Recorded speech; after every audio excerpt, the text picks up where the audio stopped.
We're celebrating our 135th anniversary as a Lutheran congregation in Atlanta, so we've been thinking a lot about history in the last several months. So this is exciting for us to host something like this because we feel like this building is part of our ministry. We talk about this house as great gift and great challenge. A great gift because just by itself it draws people into the church who then join our congregation. It's great challenge because we get to keep it up and pay for this building. But tonight we're really delighted to welcome Honorable Frank Eldridge here to talk about the history of the Venable family and a little bit about what it was like to grow up in this house. So we welcome you and look forward to hearing what you have to say. Thank you very much. Thank you.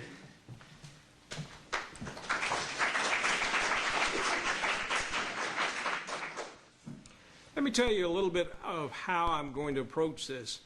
I'll first tell you a little bit about the Venable family. And without knowing or understanding something of their history, then Sam Venable does not come into context or does not come into focus, because he is one of those figures that's larger than life. And you can't understand why or how he came to be without understanding a little bit of his pride and also his arrogance. So it's one of those things that, that's all right. I'm worried you're okay. The water's still Yeah, you know, gesturing so much, he doesn't want me to baptize you. But then I will go into the Venables in DeKalb County and their early history, and that gets to some extent talking about Sam Venable and the city of Atlanta, and then the building of this house and who lived here, and that gets into my reflections. And if we've got enough time, and if you haven't begun to glaze over, I can see your eyes, so I can tell when you've had suffered. If that hasn't happened, then I'll start telling you some of the Sam Venable stories. You know, and of course, it's like all stories, they get embellished with time. I thought my brother was going to come. I invited him. I told him that he better come to defend himself. He always swears up and down that I distort the stories, but it's really he that's done it. He's got such a terrible memory. I mean, you know, he's younger than I am, and so you know, he doesn't remember it quite as accurately as I do. But anyhow, he didn't come, and you know, without having him as a straight man, it's not as much fun. So anyhow, the Venables trace their ancestry back to Charlemagne. They were a French family originally, and somehow or another they got mixed up with the Norsemen or the Vikings, and they lived in Normandy. They lived in Upper Normandy, and they came from a town called Vernon. Downstairs in the card room, there used to be a motto there saying Venable de Vernon, indicating that that was their home. And Vernon is near Giverny, which is where Manet was his home, and that's where the famous lily ponds in his garden was. Venable was one of the barons that went with William the Conqueror to conquer England. William the Conqueror was the Duke of Normandy. The Venables, in turn, were related to four other barons or Norsemen. And so they became a major force. The five barons that were interrelated. That's Lacy, Mowbray, Mandeville, Bohan, and there's another one I can't remember. Oh, Montgomery. And all of them were living there together at different places. Now, in typical English fashion, where you have the rule of primogeniture, where the oldest gets the land, The second goes to the clergy. The third goes into the military. The fourth may go into the army. And the fifth, he's in terrible shape. So that's how a lot of people came to this country that populated. And that was also how the Venables came. It was one of the younger sons that came. And he came into Virginia in the early 1600s. It was already a colony, but he became one of the first families of Virginia. So if you look through the history. Now that brings us to the time of the American Revolution. Abraham Venable was the patriarch there at that time, and he had about 7 sons. He became the quartermaster general. He was also a member of the House of Burgesses. He and Patrick Henry served together in the House of Burgesses. And when war broke out, he became the quartermaster general of the Virginia militia. And he got into trouble, typical Venable fashion, because he expropriated a Tory's cattle to feed the troops, and he paid him off in continental script. The man felt like he had been robbed, and he didn't think he'd ever get his money back, and so he brought a lawsuit against Venable, and Patrick Henry defended him successfully. Needless to say, there wasn't a Tory on the jury. They were all patriots, and they found appropriately for their fellow patriot. After the war, the Cherokees and the Creeks both had occupied this area of Georgia, and all the way up to the Savannah River, to Lake Hartwell, what was then Franklin County. That was a brand new county that was carved out of land that was taken from the Cherokees and from the Creek Indians because, again, they were fought on the wrong side. They were on the British side. And so that land between 1786 and 1790 was parceled out as revolutionary land grants. And so the Venables came down, Abraham Venable and his sons came down to what was in Franklin County. It's now Jackson County. It was around the middle branch of the Oconee River, and they settled there. They had or intermarried with another group that came on revolutionary land grants. That was Montgomery. You've all heard of Montgomery's Ferry. Well, I'm going to tell you a little bit about Montgomery. James Montgomery was a Revolutionary War captain, and he came to Franklin County, and he was one of the neighbors. And they began, as happens quite frequently, to intermarry. And so William Richard Venable, which was the first of the Venables that came to DeKalb County and later Fulton County, was his nephew. And he was the nephew of William McConnell Montgomery. And William McConnell Montgomery was the first to come into this area. In 1823, this was ceded by the Creek Indians because they had fought a disastrous war. The British persuaded them to go to war during the War of 1812, and it was called the Creek Indian War of 1814. That's when Andrew Jackson was made a lieutenant general, a regular commission, and he took the Tennessee Volunteers down to Muscle Shoals, and he was going to trap, with the help of the Georgia militia, the Creek Indians. And the problem was that the Creek Indians didn't cooperate. They defeated the Georgia militia, and so he had to win her alone. Well, one of the things that he was supposed to do, or supposed to happen, William McConnell Montgomery was a quartermaster general for the Georgia militia, and his job was to bring supplies to Andrew Jackson. And the way he was going to do it was he built a road down an Indian trail, which was a game trail, which is now called Peachtree Road. And they came down through Buckhead, and at Buckhead, at Pace's Ferry, they turned right, They widened the Indian Trail there. They went down to where Moore's Mill is. They widened that, and they came to Bolton, which is where the Atlanta Waterworks is. Matter of fact, there is a replica of the fortifications of the fort that was built there. And they built a fort, and they started bringing supplies down, and they were supposed to raft it down the Chattahoochee River, and they took too long, and so Jackson had to winter without food or supplies, and that's how he got the nickname Old Hickory. They had to subsist on hickory nuts, and when the spring came, they got the supplies down to Columbus, and they carried it inland.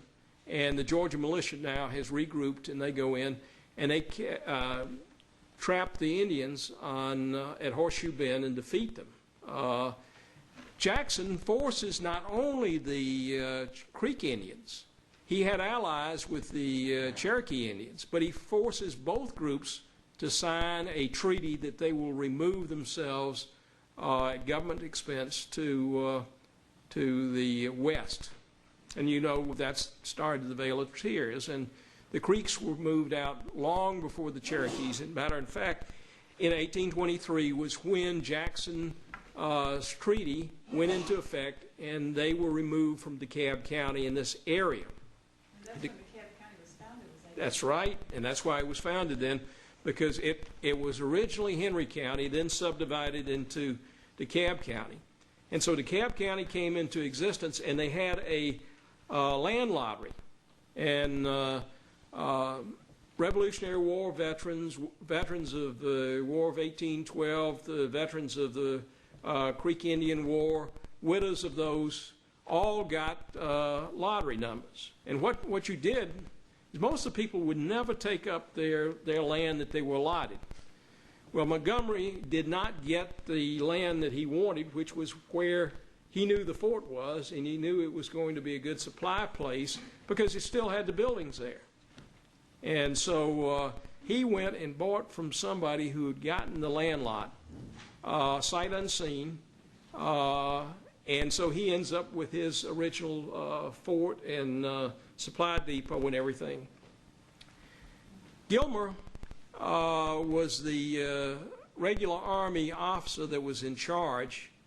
Gilmer later became governor of the state of Georgia, and needless to say, he and Montgomery got along quite well, and he gave to Montgomery a ferry rights at where now South Atlanta Road comes in, there at the waterworks.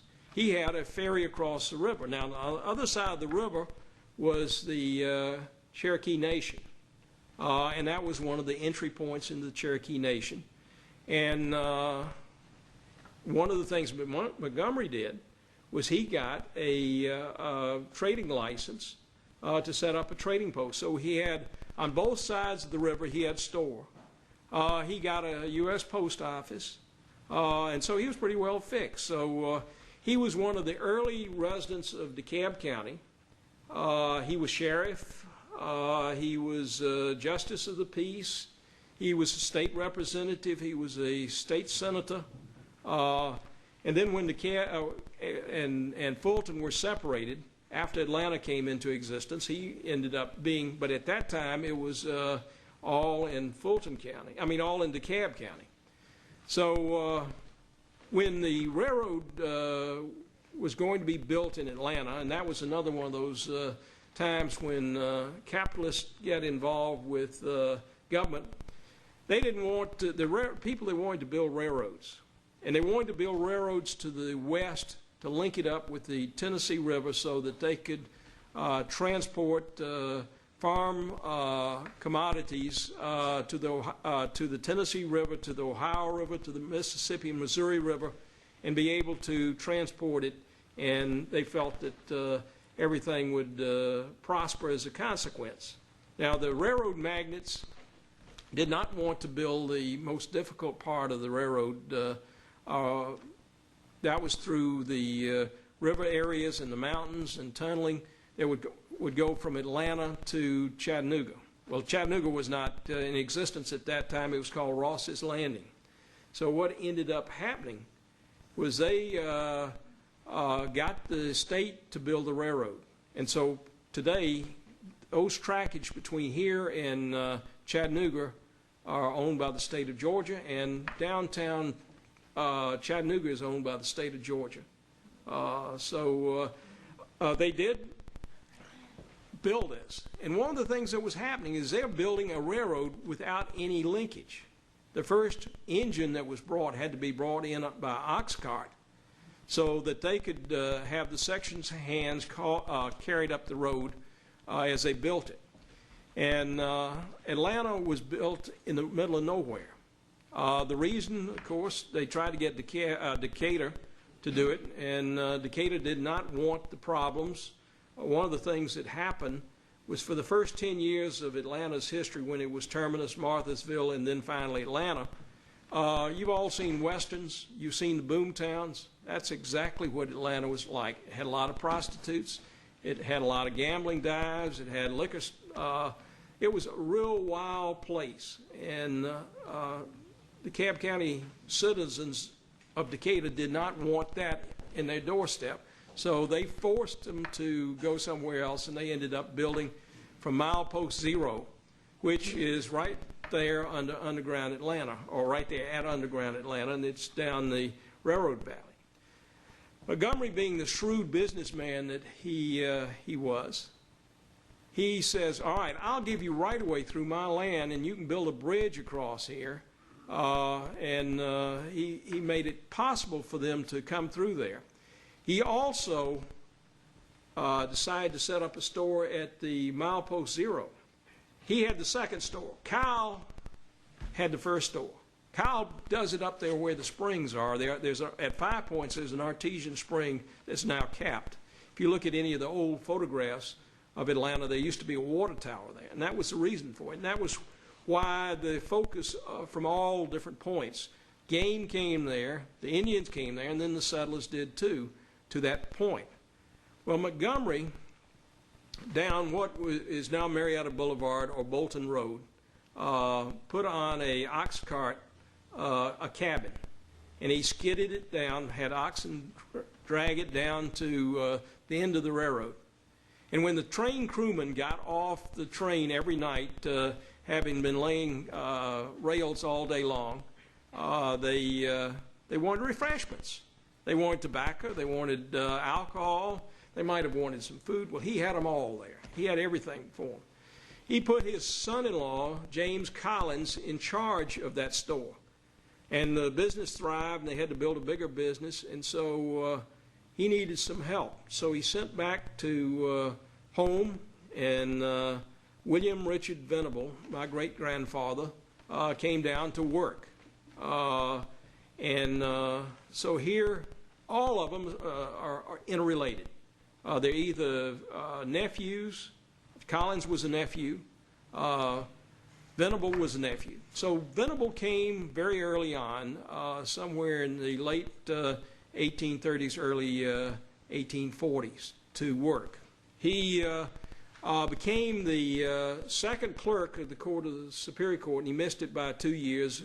The man who took over didn't like the job and quit, and so he kept the job up until his death in '73.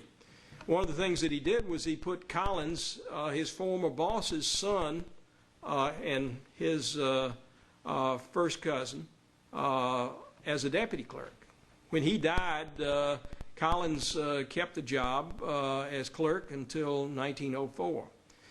He also Collins hired one of, when he became clerk, hired Walter Venable, one of William Richard Venables and one of Sam Venable's brothers. So you have this nepotism that all went on, supporting everybody and taking care of each other. They also had another person that was in there, and that was Jonathan Norcross. He had also married one of Montgomery's sister-in-laws, another Venable. Norcross, Jonathan Norcross, was one of the early mayors of the city of Atlanta. And then finally he got fed up with politics here and moved up and started his own town at Norcross, which was also on a different railroad. and he thrived better there because he got in when the land was cheap. So you have now the Venables ensconced in what has now become Fulton County, no longer DeKalb, it's split off, and they live there. And they survived through the Civil War. They were one of the few families, 300 families. You always hear about one of the first things that Sherman did after he took over the city was to give everybody a choice. He said, I'm not going to feed and protect you, but what I will do is I will give you free passage either north or south. I'll put you on the train to Chattanooga, or I'll put you on the train to Macon, but you got to make your choice. And so everybody else was evacuated except 300 families, and one of those families that did not get evacuated were the Venable family, which is out Marietta Boulevard. It was at the edge of town. It's out near where Coca-Cola Company has its offices. Reason they were still there is because there was a Yankee colonel. That Yankee colonel happened to be a second cousin. Came down from Connecticut. One of the William Richard Venable's wife was a Hoyt. Her father was a ordained minister and had been a missionary to the Cherokee Indians. And needless to say, he was thrown out of a job when they sent the Indians west on the Vale of Tears. And then he became a seminary professor in Cleveland, Tennessee. And so you have some very interesting parallels. Here you have Yankee blood that has come in from Connecticut, these ministers. And these ministers who were ministering to the marginalized, the Cherokee Indians. And then you have the Venables, who had somewhat racist views about everything and very arrogant. So you have a very strange mix, because here you have grandmother Lucy Bogle Hoyt Venable, who has these different ideas about how things should be, and her daughter. I'm sorry, that was the grandmother. So you have a strong Congregationalist or Reformed theology that permeates this. And so you have very religious views from the female side, and you have very worldly, very pragmatic or materialist from the other. Now, after William Richard died, he died with leaving 5 sons and 2 daughters. My grandmother was born after his death, and she was Elizabeth Richard, was named in part for him. So what you had were a very tight-knit family, and Sam never married. He liked his women, he liked his alcohol, but he didn't want to be tied down. He didn't mind living at home because his sisters and his mother spoiled him rotten. As a child and in later life, they doted on him. Before he built this house, they lived on Cortlandt Street near Ralph McGill Boulevard. They had a rather large house there. He had my grandmother, and later on when she married, her family lived there. He had his other sister, Leela Ellis, who was a painter, and Dr. Ellis, who was a graduate of the Medical College of Virginia. Now, one of the interesting things about Aunt Lee, as she was called, when Dr. Jack, they didn't have residency program in this country, and the way you went about learning to be a doctor was that you would go to a foreign city and you would live there and work in one of the hospitals under the tutelage or the mentorship of a physician or physicians, and you learn that way, hands-on. And when they went abroad to do this, Aunt Lee took her younger sister, Lizzie Ritchie, my grandmother, and so they lived in Paris. And while they were in Paris, to keep the women occupied, they went to the Sorbonne and they studied art. You'll see around this house many of the murals that were done by Aunt Lee. She was a very accomplished artist, but it was one of those things that it was women were not at the turn of the 19th century, either before or after, accepted as artists, so she had to do things privately. She never showed or never sold, but here she had a great deal to do in showing her skill both in the paintings that adorn the house as well as the murals that were painted around it, even to the point of in the entry hall, in the Great Hall, you can see the ceiling was painted by her, and also in the library. In what we call the Oriental room, which is to the immediate left as you come in from the sanctuary, she painted on the rice cloth those Oriental pictures around the wall. So she was a very accomplished artist. But they spent 6 to 9 months in Paris. They spent equal time in Berlin, in Vienna, and in Moscow and in London. So they had a very worldly view of the Victorian age. They spoke French fluently. Matter of fact, they were very Frenchophiles, and that was a big factor that they were focused on. Now you have all of these together with the mother living in one house. They also had Brother Walter. He was also a bachelor. So you have 2 sisters and their families. You have the mother, you have Sam, and you have Walter in this house on Cortlandt. And it was a good-sized house, Victorian house, but it was not big enough for their vision, or I should say Sam Venables' vision. By this time, by 1912, Sam has, his brothers died. His brother was a lawyer and was in business with him. He was also the accomplished politician. He was a state senator. He rose to the point at the time of his death to be what was the equivalent of the lieutenant governor. It was called the president of the Senate. He was a presiding officer. His portrait hangs outside the Senate chambers in the Capitol. So it was somewhat demoralizing, and Sam couldn't do as good a job without his brother and without his political connections, and so he more or less retires. And here he looks for something that can show off his success, because he thinks of himself as pretty much a self-made man. He had not had a formal education, although he was well-read. And you can see the size of the library. It was a very complete one with a lot of history, a lot of poetry, a lot of things on political theory, religion, although he and his brother were not religious people, but their mother was.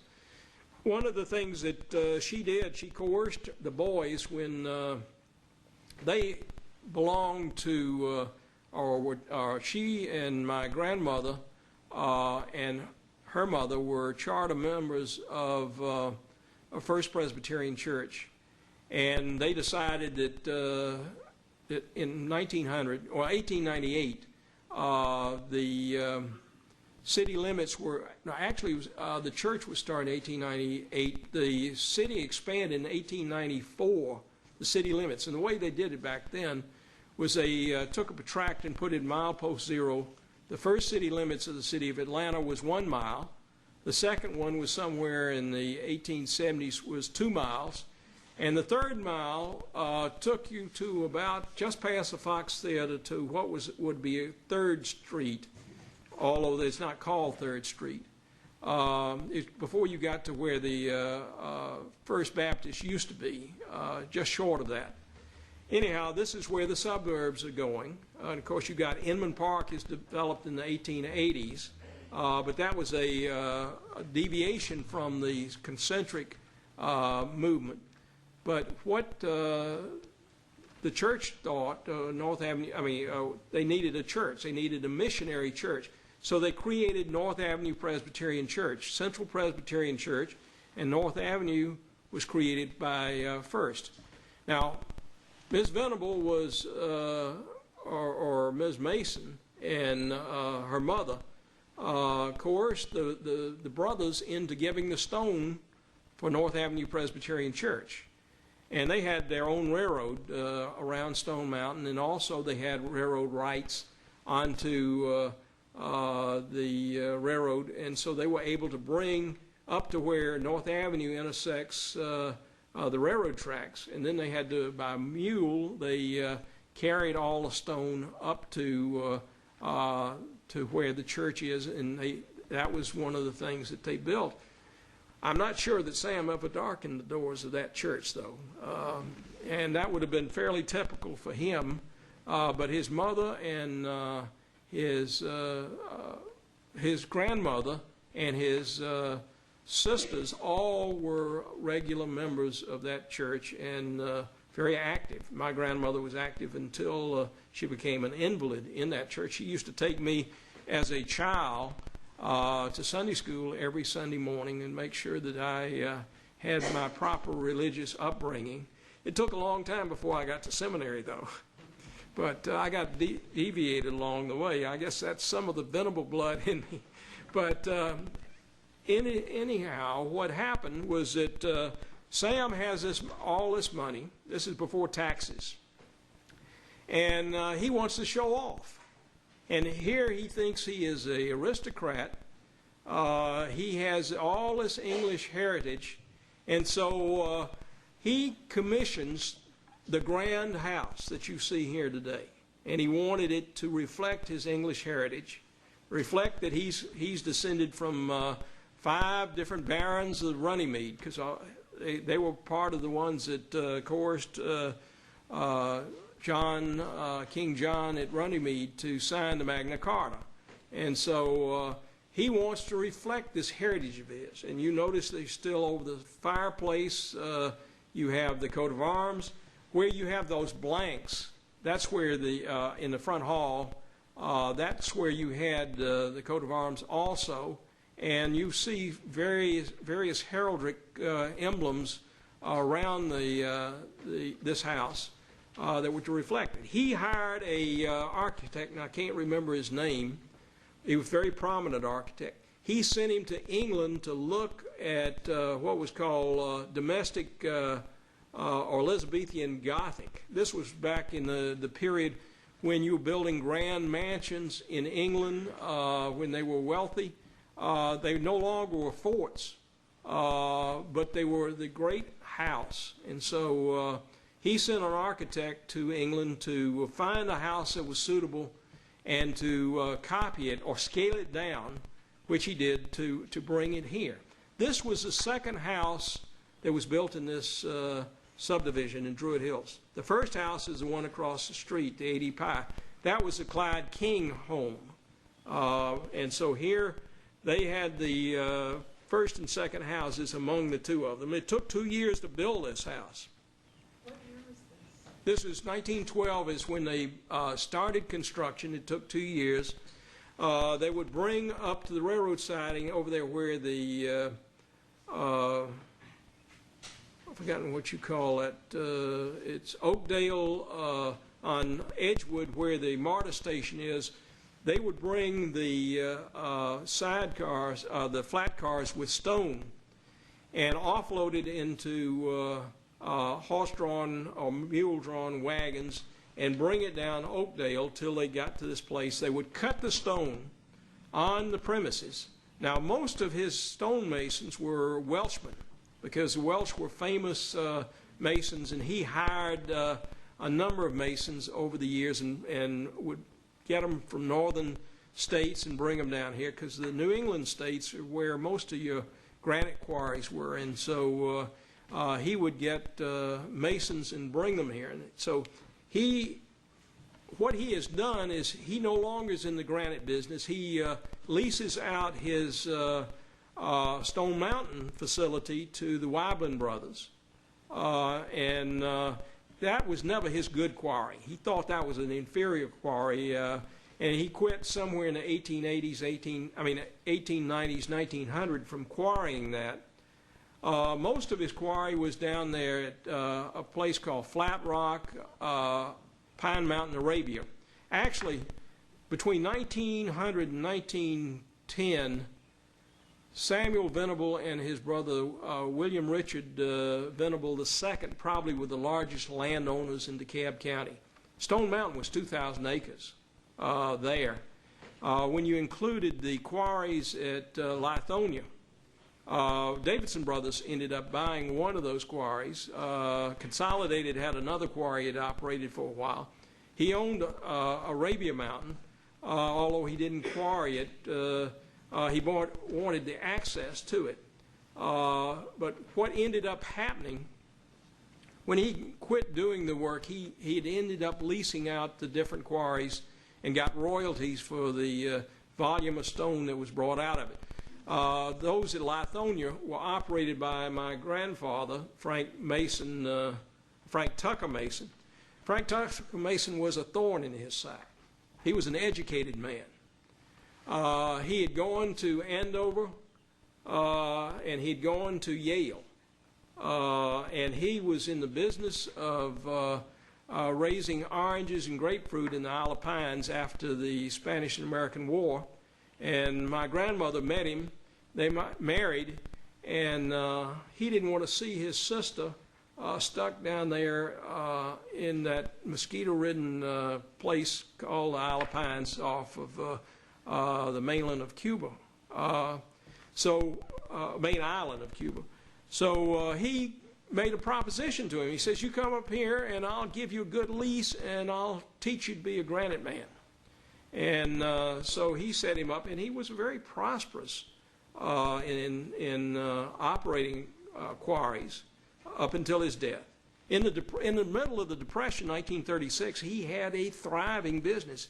Everybody else is not in business. Everybody's going under, and he was making money. One of the reasons is the federal government was in the incredible building boom trying to stimulate the economy, so that he was selling granite for that. They were selling granite for breakwaters, shipping great boulder that would be the size of this room.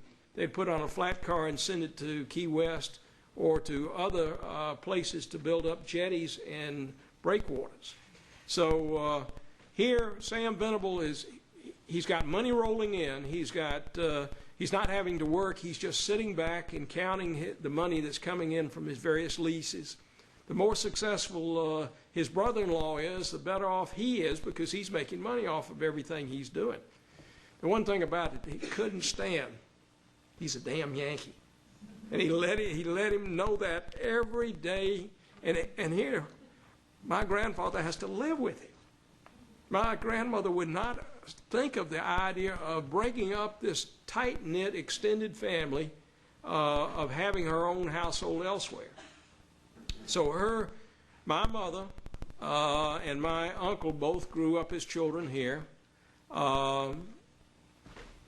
Dr. Jack and Aunt Lee didn't have children, but they lived here along with his mother for a few years before her death, and Uncle Walter. Periodically, he'd take care of black sheep in the family, too. That brings us to Jimmy Venable. You all know Jimmy Venable if you're historic DeKalb County. He's been a black sheep. He has been one of the things that is called a great deal of embarrassment. Bubba Sam, he was right in the path and line of Jimmy Venable. Of Bubba Sam. Chips off the block. This is his nephew. he lived here for a while, and he went to night law school, and while he was in school, he lived with the family here. So one of the things that they did during the time that they're here was to have the large extended family. They like to entertain or show off, whichever way you want to put the perspective. And, you know, he liked to act as the grand person, the statesman. He was one of Atlanta back, from about 1910 to, 1900 to about 1915. He was one of 5 police commissioners. They had a commission to supervise the police department, and he loved that. Anything that you could do to appeal to his ego, he'd get involved in, because he liked that. He liked to be the center of attention. He liked to have, particularly by this time, he's up in his 60s. He likes to have the opportunity to show off. I don't know if you remember someone by the name of William Evans. William Evans was the founder of the Ku Klux Klan. After Birth of a Nation came through, that movie, it stirred up a lot of, one of the things that glamorized the Klan. Klan was never glamorous, even when with Nathan Bedford Forrest, when he was involved in it. They were cowards. They were bullies. They were intimidating. They were trying to preserve their power structure. Evans says to, one of the things we ought to do is emulate this, because there was a great deal of racial tension. There was a great deal of anti-Semitism, and there was a great anti-Catholic movement, a great deal of prejudice against any kind of immigrant at the turn of the century and well into the 20s. And so Evans, he's a pharmacist. And he decides, well, I'm going to start this organization, and I'm going to try to get it nationally. Well, he needed somebody to be a front man. And he appealed to Sam Venables' pride and arrogance, and got him to be the secretary. He really doesn't have any power. Well, the thing about the Klan, or at least those in the close circle, and Sam was not in that, they made money off the Klan. The Klan was one of the biggest money makers. All these fools that came and joined it and paid money and the dues, it subsidized the lifestyle of some of those people. Evans ended up building a mansion at the corner of East Paces Ferry and Peachtree Road. The irony of all ironies, that is, the location is where the Archbishop for the Catholic Church has his manse. I mean, if you ask for any irony, that's probably one of the greatest. There's another one that's a marble monstrosity built by another one of the Klansmen, one of the top leaders, that's on Peachtree Battle. It's a square square marble structure. It looks rather modern. Well, that gives you some kind of idea of what kind of money they were involved in. At one time, they had a great deal of political power up until somewhere 28 or 29. Some of you may have seen in the newsreels of them walking down Pennsylvania Avenue, about 15 or 20 abreast, and they began to decline when one of the top Klansmen in Indiana got prosecuted and convicted for a sexual offense. And people's attitudes changed. Part of that came about because people had to worry about themselves with the Depression. And they began to look at these people and what they were saying, what they were preaching. But one of the problems that they had was that Sam Venable got caught up in it and got used in this and was a front man. His sisters tried to get him out of it and tried to persuade him not to be involved in it, but his pride took precedence. Finally, he did quit. One of the things that caused him to quit, though, was not their policies and was not their violence, which by this time had begun to, in local groups, although that was supposedly not their policy on the national level, it still was one of those things that they winked at. The thing that caused Sam Venable to finally split with the Klan was over his friendship with Gutzon Borglum. Now, somebody came up with the idea, and I can't remember at this point in time whose idea it was. It came from the United Daughters of the Confederacy. My grandmother was one of the joiners. She joined. She was a UDC. She was a DAR. She was Daughters of Founding Patriots. She was Colonial Dames. She was Daughters of Barons of Runnymede, Order of the Crown. I mean, she had some of the same genes that Sam had. But, you know, through them, they decided, well, let's build a carving that will memorialize the lost cause. And they contacted Gutzon Borglum, who was a very famous sculptor, but he had never done anything like that. He had always done marble or he'd done bronze castings. And so they got him to come down, and they talked about the vision, about having across the face of the mountain a memorial. And he caught fire, and he could see this incredible idea, and he did some working models, and his vision was grand. It would have covered the whole face of that mountain. You would have had the central grouping of Lee, Jefferson, Davis, and Jackson, who were sitting reviewing troops on their steeds with their hats on, because in combat or in a situation like that, they would be wearing the hats. In front would be the cavalry. Below would be the infantry, and behind would be the artillery. What this was going to be was that the central figures would be far more detailed, but as you got further away to deal with perspective, you would have rougher and rougher outlines, to the point where it was just a bare, you'd just be bare marks. You wouldn't have a relief. And so he began that, or he was preparing for that when we got involved in World War I. And they had, you know, the draft came, supplies were difficult, and they had to put it on hold. But one of the first things that happened after the war was over, he took his plans, and he was a friend of Warren G. Harding.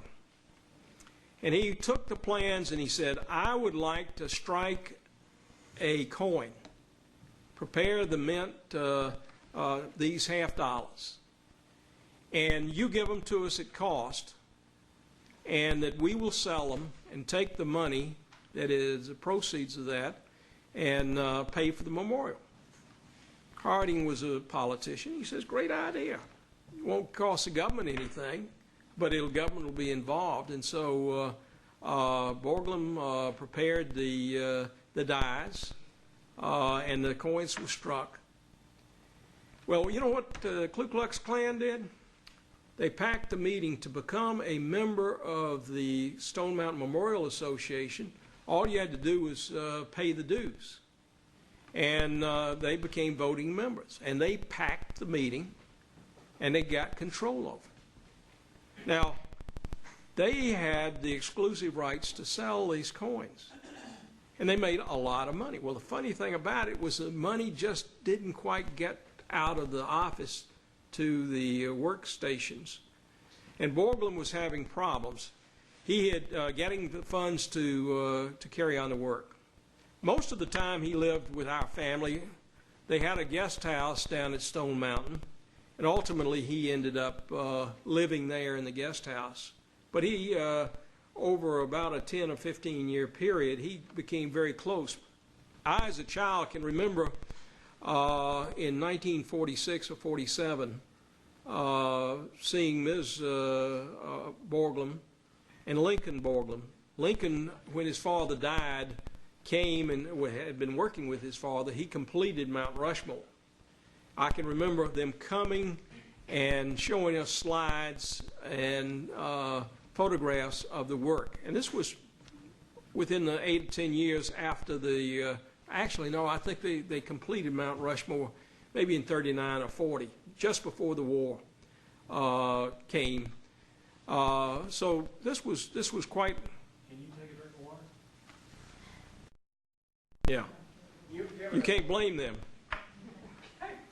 You've given us a lot of interesting relationships, but I'm a little confused about the relationship of Venable and Stone Mountain. Did he own Stone Mountain? All right, let me go back. I thought that was something that everybody knew. He tried being, his brother practiced law, and he tried working at a bank that his uncle owned. Samuel Hoyt created a bank after the Civil War. Neither of them worked out. So they decided one of the things that Atlanta had was a lot of muddy roads, muddy streets.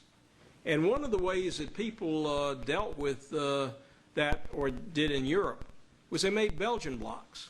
Belgian blocks were about 1 foot long by about 2 inches. Well, it was like if you took a 4x4, a 4x4 and cut it into 2 foot long sections. You'd take those, you'd do it in granite, and you'd stand them vertically on a dirt road, and you had a cobblestone street. And that was how they were done. So they decided the thing for us to do, because there are plenty of opportunities in northern cities that are buying Belgian blocks, and there's certainly enough muddy streets around Atlanta that they need to have the streets paved. Matter of fact, if you go around and look sometimes when they're tearing up the streets, you'll find the Belgian blocks still in place. Oakdale Road used to be Belgian. Yeah, well, that's why. I can remember the chain gang paving over it. Yeah, well, that's what's happened in most places. They paved over the Belgian blocks. The Belgian blocks are still in place. They never wear out. They're in Springfield. Yeah. So they pave them. And so, you know, what better way? Here you've got incredible, it takes an incredible number of blocks to pave a street. So they bought part of the mountain, and gradually they ended up owning the entire mountain and 2,000 acres around the mountain. And so that was their first quarry. And then they went on to buy the other quarries.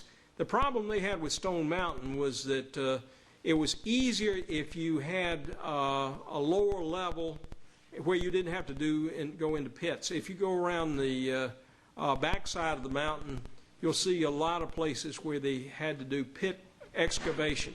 If you could carve down like on a cake or sheet cake, that was the easiest way, and that was why Flat Rock and Pine Mountain were far more productive in producing granite. But this is how they got involved with Stone Mountain. They were the first owners to own the entire mountain. Who did they buy it from? A number of individuals. The land was originally in land lots. There are about 8 land lots that it's in, and 8 people. Nobody could control it. Nobody could do anything with it. Clouds had a tower up there at one time that blew off, but it was really something that cost people, because what could you use it for? And you had to pay taxes on it. So I'm sure they didn't have to pay a lot to get the mountain, because it was just it was a white elephant. or gray elephant, as the case may be. But they found a way to make money out of it, and they used it probably for about 20 years, and then they ended up leasing it to the Weiblen brothers, who kept the lease up until they finally forfeited and went bankrupt just before World War II. They lived on Oakdale too. Yeah. Well, anyhow, coming back to what happened was with Borglum. You have a situation in which Borglum has successfully completed the head of Lee, and to show the completion, they had 40 people at the dedication that had breakfast on Lee's shoulder. I mean, and they weren't at risk of falling off. I mean, that's how mammoth it was.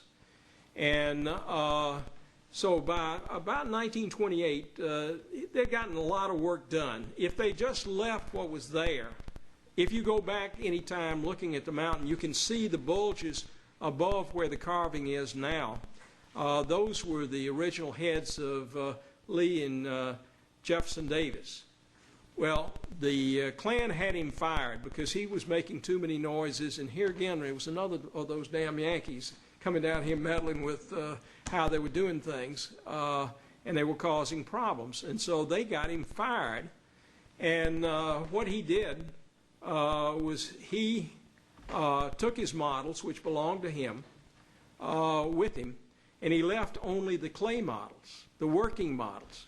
Well, they didn't know how to protect them, which meant you had to water them every day or put wet cloths over them, and so they dried out and they were ruined. Well, the Klan in revenge had a warrant sworn out against Borglum, and Borglum had to be spirited away by Uncle Sam at night by car to get him out of the county so he wouldn't be arrested. And then he went on, you all know, he went on to do Mount Rushmore afterwards. So the type of grand vision that he had was something that could have been effective. But anyhow, personally, when Sam Venables sees the evil that was there, he finally opens his eyes and sees what kind of problems are there, and that's when he broke with the Klan. Had it not happened, he probably would have been a Klansman till the day he died. But one of the things that was, he had one of those fancy silk robes. My mother was an Atlanta debutante, and she went to a masquerade ball at the 9 o'clocks had at Piedmont Driving Club, and she went wearing those robes. And it was really a scandal. Well, what happened? The next day, those robes mysteriously disappeared. Nobody knew what happened to them or how, they think maybe somebody else by the name Venable had something to do with their disappearance. One thing I can say about Jimmy, he was consistent. He was a black shirt or brown shirt before World War II. He was a fascist. He actually belonged to that organization, those organizations. He was consistent throughout. One of the heights of irony was when he became senile, and he was putting in a nursing home in DeKalb County. His roommate was an African American. His roommate also heard him because he used the N-word about every third or fourth word, I'm told. But his roommate was very tolerant of him, realizing that he didn't know what he was talking about and that his mind was gone. But here you have some of those same things that carry on. It was one of those things that this is the first time I've ever talked publicly about the Klan and the Venables, because as a elected public official, that was the last thing in the world I wanted to have anybody associate my name with the Klan, because you know how the newspapers are, or the TV, or any of the other media. I would have seen anything that I did, it would always be prefaced. You know, Frank Eldridge, the such and such relation of the Venables and the Klan and all of that. So I had Jewish friends that knew about it, but they were kind enough never to say anything about it publicly, and same thing about African American friends, that they were aware of it, but they knew it was a sensitive topic with myself and my immediate family, so it was one of those things we just didn't talk about. So for you to, I know that a lot of people ask you about that in the tours or in association with the homes. So this is the reason why I tell you about the involvement, how he got involved, and the family's attitude about it. It was one of those things. It was always a very sore point. And when you have a family who has a tradition of ministering to marginalized people like the Cherokees, and have come from a missionary stock, and then have a member of the family that is a out-and-out racist, it created a little tension. But then again, that was one of those things in a family. You live with the people the way they are. Now, my brother and I enjoyed growing up very much in this house. We played the County Monte Cristo, we played the Three Musketeers, you know, any of those, all of the classics. Robin Hood, the Bastille. We scaled. We did rappelling off the upper balcony. Oh, my mother had fits. I mean, you know, luckily, one thing we never did was swing from the chandelier out there in the front hall. We couldn't reach it. We never could figure out a way to get hold of it. If we could have, we would have done it. We did swing from the front steps. I mean, you know, those steps that come. We hung a rope down and would swing out. So we had a very good time. Matter of fact, one of the things we were always looking for is secret passages. And the front porch is no longer there. But there was a front porch that was about 3 feet off the ground.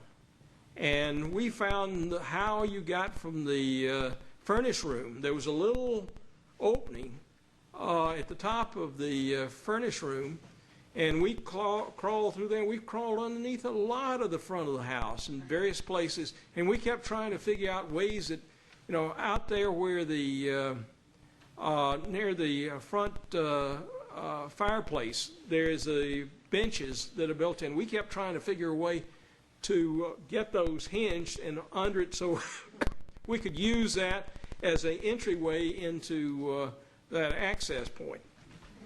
If you notice, if you've ever been in the wine cellar was still stocked, and one of the things that I can remember the day all of the garbage men were very elated because my mother threw out all of the wine that was there, and much of it was 20, 30 years old, and terribly encrusted, dirty looking, but, you know, I'm sure it was good wine. But Sam Venable hated Prohibition because he liked his whiskey. And my father used to tell a tale about Sam Venable. And because the bootlegger, about every 3 months, would bring a 5-gallon keg. Maybe it was only once a month. I'm not sure how much he drank. But anyhow, he had a 5-gallon keg, oaken keg. He had his special bootlegger that would bring it in from North Georgia, and he'd bring it in this old Model T Ford, and he'd bring it in rumble seat. And he was bringing it in the back door, and he was making his weekly delivery, and my father was out there helping him unload the car. Well, bless Pete, there is a captain and a lieutenant of the Atlanta Police Department at the front door, and they had this old African American that used to work in the quarry, and he had fallen off the train and lost an arm and lost a leg, and he had a wooden leg, and his name was Lige. And Lige went to the front door, and he saw the police officers out there. And he knows, and he looks out that big window right outside there, and he sees my father and the bootlegger unloading and he gets worried. And so he goes and he says, Mr. Sam, the police at the front door and the bootleggers at the back door. What do I do? What do I do? Well, Bubba Sam said, take it to the attic. Well, they took it to the attic. And then he thought better of it. No, we'll rather take it to the basement. No, take it outside, and I'll keep them busy. He said, show them into the library. And he kept them busy, and he sat them with their backs to the front, to the window, so he can watch what's going on outside, and he keeps them, tries to charm them to death, and he's telling story after story and everything else. He's got them smoking cigars. Would you like a drink? Iced tea. He is finally, when he sees the bootlegger going down the back driveway with the cask of whiskey. Well, what was it you wanted to ask me? He said, Mr. Sam, we know that you used to be police commissioner, and we'd like to sell you some tickets to the Police Benevolent Association. He said, I'll take every damn one of them. Now, that one is true. And so with that as a benchmark, then many others are probably true as well. Some of the earliest ones, the earliest story that I can remember ever hearing about Bubba Sam was that he was trying to impress his uncle, the banker, so he'd be promoted, because he was just being treated like one of the other bookkeepers. And they had to stand up at these desks. And they stood there all day long working on the books and what have you. And they had a error that nobody could figure out how to get the books to balance. So he spent, something like 6-8 weeks working at night, and finally was able to solve it. And he took it in and told his uncle, here's the results. And, this has solved the problem. Well, he gave him a $10 gold piece. That wasn't what he wanted. And it just incensed him, something awful. And so he took the gold piece, and he put it on the stove and heated it up, and took it back and threw it to him. And he grabs it. Ah! He burned his hands. Of course, he wasn't gonna let the money go away, his uncle. But this was the kind of mischievous, arrogant attitudes that he had. Another story was that he was apparently very good with his fists. He was not a big man. I mean, he was about my size, my height, about 5'8". But then again, 5'8" was a tall man in the 19th century and most of the 20th century. Well, actually, today, at 5'8", I'm a short, tall man. I mean, technically, tall men begin at 5'8" now, and it used to be much lower down. But anyhow, he was a pretty good fighter, pugilist. And a professional boxer came to town. I mean, back then, boxing was illegal. And he used to hang out at the Venable House downtown in the bar. And, this professional fighter got tired of hearing Bubba Sam brag about how good he was. He says, all right, one of us is going to have to get out of town. He said, I'll fight you till neither of us whichever one can't get up. But whoever loses has got to get out of town.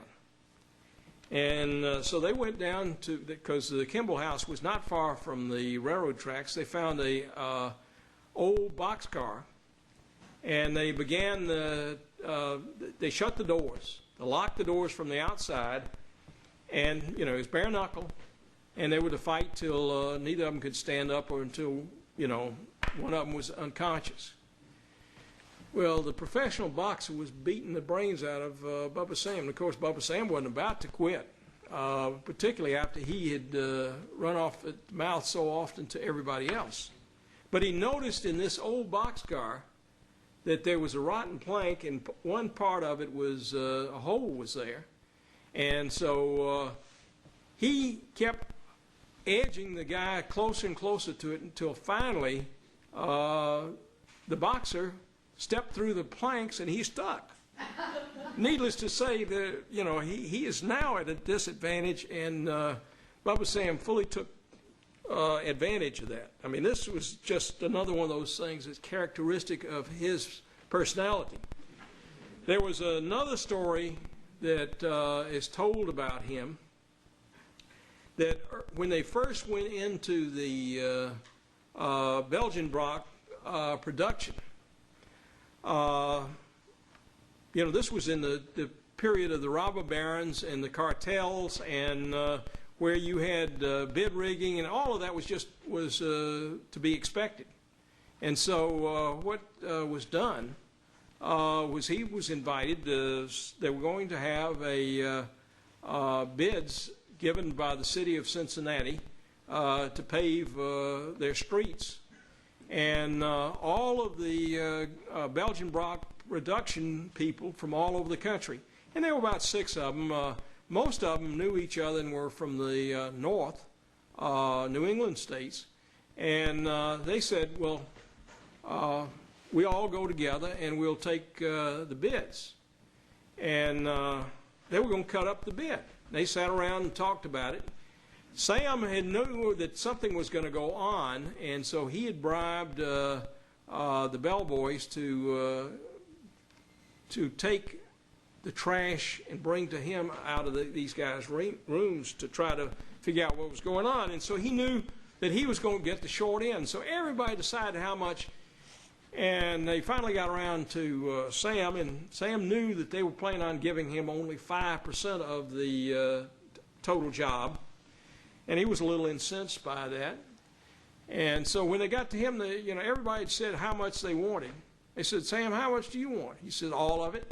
Well, they threw him out of the room with that. They figured they couldn't cooperate or work with him. Well, so he then has to figure out who is going to put in the fraudulent low bid. And it was to go to the city hall, and he finds out who that is. And he goes to the city hall early that morning and takes up all the ink blotters and puts brand new ink blotters down there. And he goes with his mirror, and he waits, fiddling around like he's going to do a bid. And the one that he finds out is going to put the bid in, it's supposed to be the low bid. He blots his bid papers. And Sam, after he does it, goes over there and uses his mirror and sees what the low bid is and undercuts the low bid. So he gets the bid for the Cincinnati. Well, the cartel starts, we're going to put him out of business. And so they start putting pressure on the banks. They start putting pressure on suppliers. Every way they can, they're going to run him out of business. And so one of the things that they were doing is they were bribing the inspectors to condemn the blocks that he's doing. He would bribe some other inspectors, and he'd take those flat cars and shift them from one street to another, same ones. His inspectors are staying bribed, and so he was getting some money, but he was having incredible problems, and finally the banks cut him off from resources.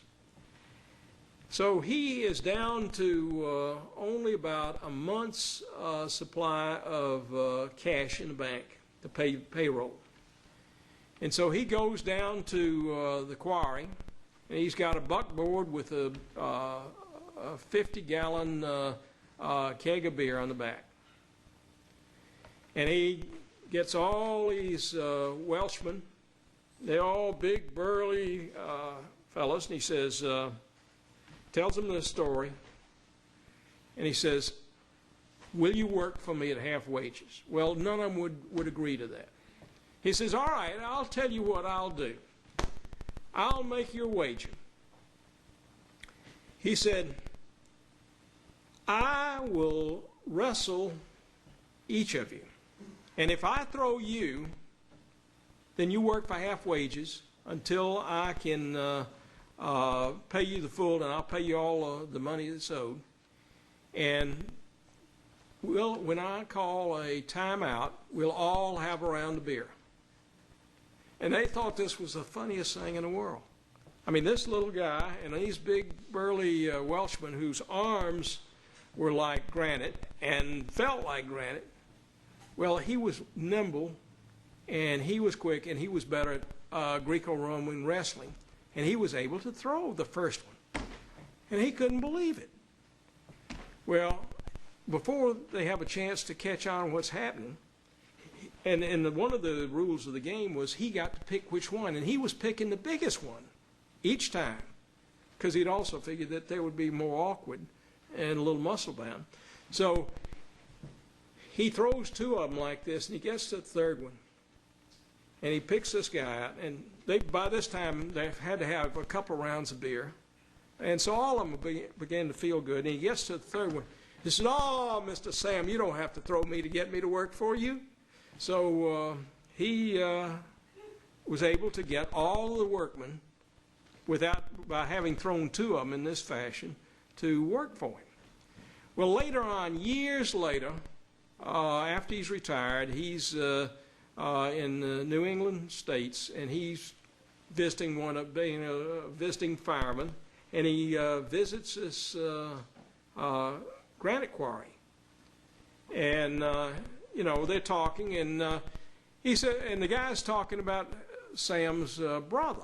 And he assumes it must be Sam's brother that did this throwing, because this story is spread all over among the quarrymen and owners of the quarries.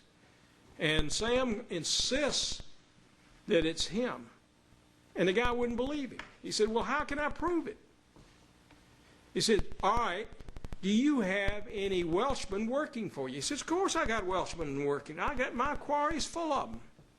And so he goes down there, and there's this great big old grizzled Welshman with gray hair. He goes over and taps him on the shoulder. He says, "I'll wrestle you for half wages." And the guy turns around and he says, "Mr. Sam, you don't have to get me to wrestle you to give you work at half price." So, he was a character. He was one of these, whether these things are really true or not, they've been in the family lore. I've heard them so many times. Probably any story that you've heard that I haven't heard probably still would fit and probably describe the man. Just like any person, he had his good sides and he had his bad sides. He was loyal to a fault to his friends and to his family. His pride had a way of misleading him, just like pride will always do with any of us if we listen to pride versus our heart. He was human. He built this great house to show off. The irony of the whole thing was he got caught up with the boom in Florida. He bought a lot of second mortgages. He ended up, during the Depression, almost bankrupt. That Yankee's brother-in-law had to bail him out, had to save him, and that was the only thing that kept him from going into the dole, going into the public. He knew more than everybody else. Just like so many people of this nature. So he came to a humble end. I mean, the public didn't know it, but he himself had to come to the realization that he wasn't really larger than life, that he had feet of clay. Amen.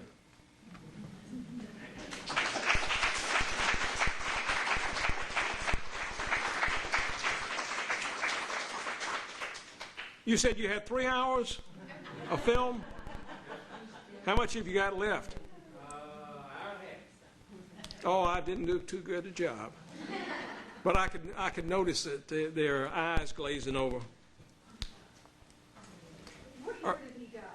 He died in 1939, the year I was born. He died, I think it was April or May, a couple of 6 weeks roughly after I was born.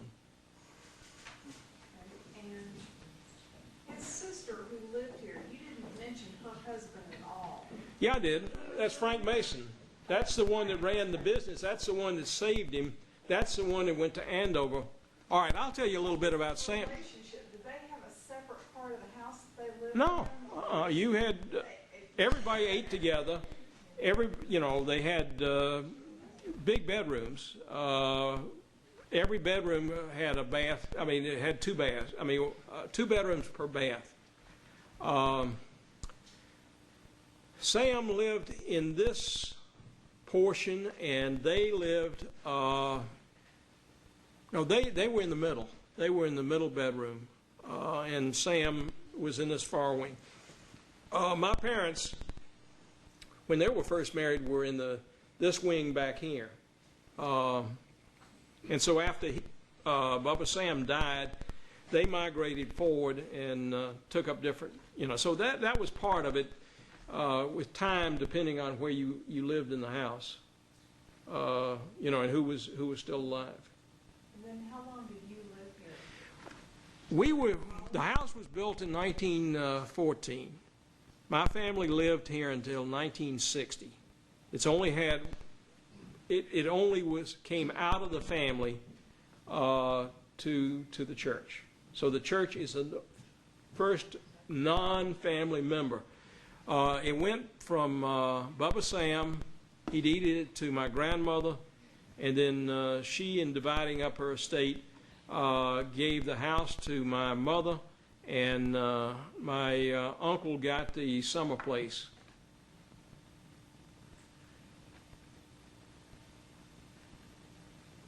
Any other questions? Yes? I would like to know what this area is. Okay, let me describe this. I'm standing in the kitchen.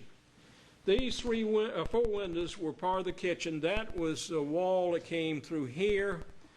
There was a bathroom by that window where the cameraman is.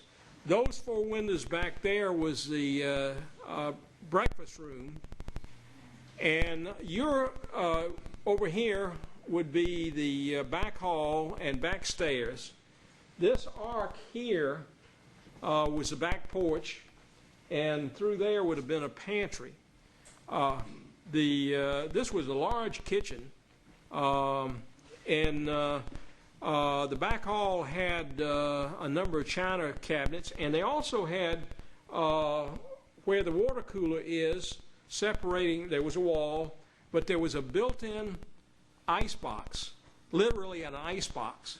You had a hatch or door that the iceman would come, and he came up into about 48. It was Campbell Coal Company.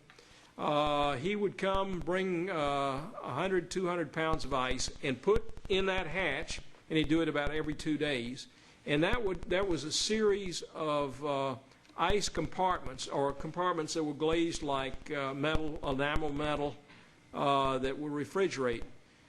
Now, we had a refrigerator in addition to that.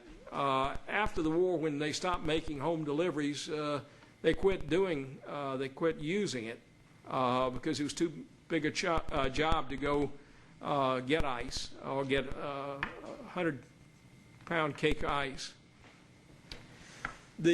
So you had the back stairs. Over there near that door was a little room, which is where they had the telephone. And that led into the back hall. You also had a door. You had 2 doors that went into, that was the dining room behind you. And there where we have our kitchen. Yes. That went all the way to the bay windows. So you had a large dining room. The cabinet that's in the dining room, that probably came from over here. But you had a long one, just like it. Actually, 2 sections that were china presses that went right along this area here. Where those 2 windows are, was the staircase that went down, one staircase that went down to the basement. The laundry room was right below this. There was a workroom and a tool room. There was a coal bin back underneath the four windows back there. You had the furnace room. Then you had, going down the front, you've got a small powder room, and then you've got the steps that go down into the card room next to the wine cellar. And then underneath that back room where the telephone was, you also had a connecting to get access to all through the other parts. Now, we had, there was a range. A range was a steel or wrought iron stove that was fired by kindling or coal. Up until about 1948, we used that. We had a cook. Needless to say, she always seemed to be glowing because of the heat. And needless to say, during the summer, it got kind of warm in there. After the war, when you could buy appliances, we got a gas stove. First time they'd had a gas stove. But before that, it was wonderful for baking. And they used to bake a lot of bread and pies and other things like that. But I can remember many well, let me put it another way. My family was like the English children until they were civilized, weren't allowed at the dinner table. And I was fed in the kitchen till I was about 5 or 6, except on rare occasions when I was allowed to eat with special guests. And I was permitted, usually that was, the trial area was the breakfast room. I don't think I graduated to the dining room until I was 7, 8. But prior to that, we had a butler. And the butler I was a very finicky eater. And to get me to eat, he told me Uncle Remus stories. I thought he was Uncle Remus. And he would go up, and before dinner, he would read and give me a new story. And he wouldn't tell me the rest of it unless I completed eating. And he was wonderful at doing it, and very patient. How many siblings did you have? I have one sister who's older. She's 6 years older. Needless to say, she thought that it was a great impingement upon her fiefdom for me to come along. And then because I was named Frank Mason, that was her father's name. I mean, my grandfather's name. My grandmother doted on me. Then I have a brother that's 3.5 years younger. He lives in Atlanta, or rather in Stone Mountain. He's Thomas Mormon Eldridge Jr. My sister is Leela Elizabeth Diutulo. She lives in Lafayette, New Jersey, which is the mountain area, the summer resort area in western New Jersey. So she's been gone since she was 18. I wonder, last question. Sorry. I'm just wondering if there are any photographs of, the house when the Venables were, I go to church here, and it would be so much fun to see what it looked like, when the family was actually living there. What is the paper that is done that's for the neighborhood? They use a zip code. They have a set of the photographs that we loaned them, and they duplicated them, and they used them at one time. If you wanted to get a set, that would be the quickest and best place to get copies of the photographs. A architectural journal, or maybe it was Southern Living, or someone did a spread in the 1950s of the house. And they took about 8 to 10 photographs.